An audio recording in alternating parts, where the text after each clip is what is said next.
Chapter 15 The Yoga of the Supreme Person. The Supreme Personality of Godhead said, "It is said that there is an imperishable banyan tree that has its roots upward and its branches down, and whose leaves are Vedic hymns. One who knows this tree is the knower of the Vedas. The branches of this tree extend downward and upward, nourished by the three modes of material nature.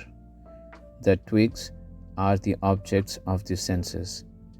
This tree also has roots going down, and these are bound to the fruitive actions of human society. The real form of this tree cannot be perceived in this world. No one can understand where it ends, where it begins, or where its foundation is.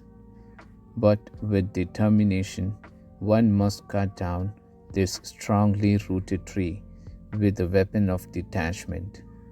Thereafter, one must seek that place from which, having gone, one never returns, and there surrender to that Supreme Personality of Godhead, from whom everything began, and from whom everything has extended since time immemorial.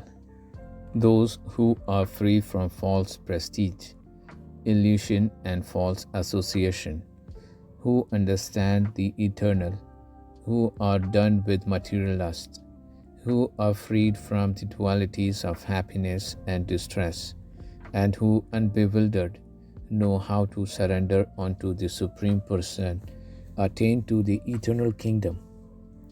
The supreme abode of mind is not illuminated by the sun or moon, nor by fire or electricity. Those who reach it never return to this material world. The living entities in this conditioned world are my eternal fragmental parts. Due to conditioned life, they are struggling very hard with the six senses, which include the mind. The living entity in the material world carries his different conceptions of life from one body to another, as the air carries aromas. Thus, he takes one kind of body and again quits it to take another. The living entity, thus taking another gross body, obtains a certain type of ear, eye, tongue, nose, and sense of touch, which are grouped about the mind. He thus enjoys a particular set of sense objects. The foolish cannot understand how a living entity can quit his body, nor can they understand what sort of body he enjoys under the spell of the modes of nature. But one whose eyes are trained in knowledge can see all this. The endeavoring transcendentalists who are situated in self-realization can see all this clearly, but those whose minds are not developed and who are not situated in self-realization cannot see what is taking place, though they may try. The splendor of the sun, which dissipates the darkness of this whole world, comes from me, and the splendor of the moon and the splendor of fire are also from me. I enter into each planet, and by my energy they stay in orbit. I become the moon, and thereby supply the juice of life to all vegetables. I am the fire of digestion in the bodies of all living entities, and I join with the air of life, outgoing and incoming, to digest the four kinds of foodstuff. I am seated in everyone's heart, and from me come remembrance, knowledge, and forgetfulness.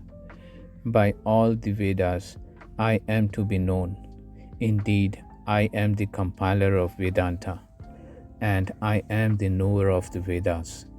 There are two classes of beings, the fallible and infallible. In the material world, every living entity is fallible, and in the spiritual world, every living entity is called infallible. Besides these two, there is the greatest living personality, the Supreme Soul, the imperishable Lord Himself, who has entered the three worlds and is maintaining them.